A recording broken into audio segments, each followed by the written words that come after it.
Mangrove forests are intertidal wetland ecosystems that provide carbon sequestration benefits unmatched by other floral communities. In addition to carbon sequestration benefits, mangrove forests provide a litany of ecosystem services, such as protecting coastlines from erosion, providing habitat for many species, and improving water quality. In the southeastern United States, the vast majority are distributed in Florida. Although they are dense stocks of carbon stored in biomass and soil sediment, mangrove forests in Florida sequester less carbon per year than the global average. Given their reduced carbon sequestration rates, this project used disper and meadow system analyses to understand the role mangrove forests in the southeastern United States play for mitigating and adapting to climate change. In the southeastern United States, 98% of mangrove forests are distributed in Florida. The total extent of mangrove forest covers a 1,568 square kilometer area and stores 75.5 million metric tons of carbon. The rate of carbon sequestration for Florida's mangroves is 98 tons per square kilometer per year, which is lower than the global average of 174 tons per square kilometer per year. The primary threat to mangrove forest existence in Florida is sea level rise. 99% of Florida mangrove habitat would be at risk with 27 inches of sea level rise. Mangrove forests can keep pace with sea level rise through sediment accretion, but only to a certain point. At a certain point, an ecological tipping point occurs, which has globally been estimated to be 6.1 millimeters per year of sea level rise. With 1.13 meters of sea level rise, regime shift occurs and the widespread loss of mangrove forests is predicted. Due to land development, mangrove forests have lost 75% of their historic land area. In 2015, Florida urban land use cover as a total percentage of land mass was 15.76%, comprising 5.5 million acres. Urban land use is expected to rise to 33.72%, comprising 11.5 million acres by 2070. Land use development poses a direct threat to mangrove forests and reduces the resiliency to sea level rise. Mangrove forests' resiliency to climate change is constrained by land development and habitat fragmentation. Land development and habitat fragmentation limits the ability of mangrove forests to retreat landward from sea level rise into low-lying topographic areas. Upstream hydrologic and landscape changes can also reduce mangrove forest ability to sequester carbon. The mangrove ecosystem of the southeastern United States exampled in this study portrays the three key traits of an environmental system. It's open, integrated, and complex. The system can be simplified and analyzed through two different systems models, the driver pressure state impact response, or DPSIR system model, and the meadow system model. The DPSIR model primarily focuses on the human activities affecting the system leading to the societal response. The driving force is our reliance on mangrove forests for their environmental services and carbon sequestration. The pressures on the system are human-imposed land use changes and rising sea levels attributed to climate change. These pressures have led to the current state of the system, or the expanse of healthy mangrove ecosystems. There is currently an estimated 1,568 square kilometers of mangroves in the southeastern United States. This area has increased between 1980 and present day. However, the overall extent now is smaller than pre-industrial and pre-development ranges. The impact in this particular DPSIR model is the lost carbon sequestration potential with degraded and threatened mangrove forests. The societal response to these impacts are regulatory, educational, and community actions aimed at preserving existing mangroves and restoring degraded mangroves. The mangrove DPSIR system's components can be illustrated through various metrics that serve as system indicators.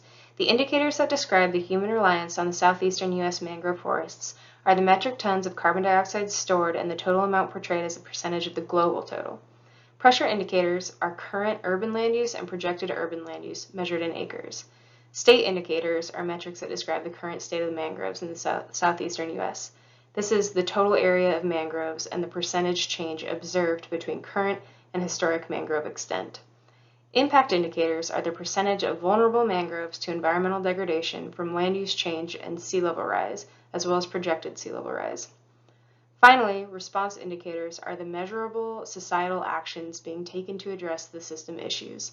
These are the number of regulations enacted, the percentage of mangroves in the southeastern United States that are under legal protection, and the amount of restored and replanted mangroves measured in hectares. The second model used to describe the system is the Meadows system model. The Meadows system model uses stocks and flows to provide a simplified view of the elements and interconnections that make up the system. The measurable extent of mangrove forests in the southeastern U.S. is the stock. Carbon dioxide flows into the mangrove stock through photosynthesis and tree growth, the mechanism by which mangroves act as a natural carbon sequestration tool. The rate of this growth is the control on the inflow. The mangrove stock declines with mangrove degradation and destruction, which are a result of sea level rise and deforestation and habitat destruction. As mangroves die, the carbon dioxide that was stored is released back into the atmosphere. There is a feedback loop present in which greater amounts of carbon dioxide released into the atmosphere surpass the amount of carbon dioxide that can be taken up by mangroves and sequestered. When this happens, the effects of climate change and greater sea level rise result in more destruction to mangroves, which results in more carbon dioxide release, or reinforcing feedback loop. The mangrove forests of the southeastern United States were evaluated using a systems and DPSIR modeling approach. Environmentally, mangrove forests contribute many other ecosystem services outside of carbon sequestration, which is important because the carbon sequestration rate of mangrove forests in Florida is much lower than the global average. Therefore, for a more sustainable outcome for the forests, the focus needs to be switched from carbon sequestration to the suite of ecosystem services that they provide. This will allow mangrove forests to be valued accordingly and create a more sustainable outcome. Economically, there's $1.175 million allocated for mangrove mitigation. This creates a value of about $4.59 billion of carbon stored, which is about 3,600 times the value of the investment. This is an excellent return on investment and creates long-term sustainability of the mangrove forest economically. However, the cost of restoring mangrove forests in the United States is basically double that of other countries. And so the indication is that investments in mangrove reforestation would be better spent in other countries than the United States. This is important because not only is it half the cost, but the mangrove forests in other countries sequester significantly more carbon than the mangrove forests of the United States.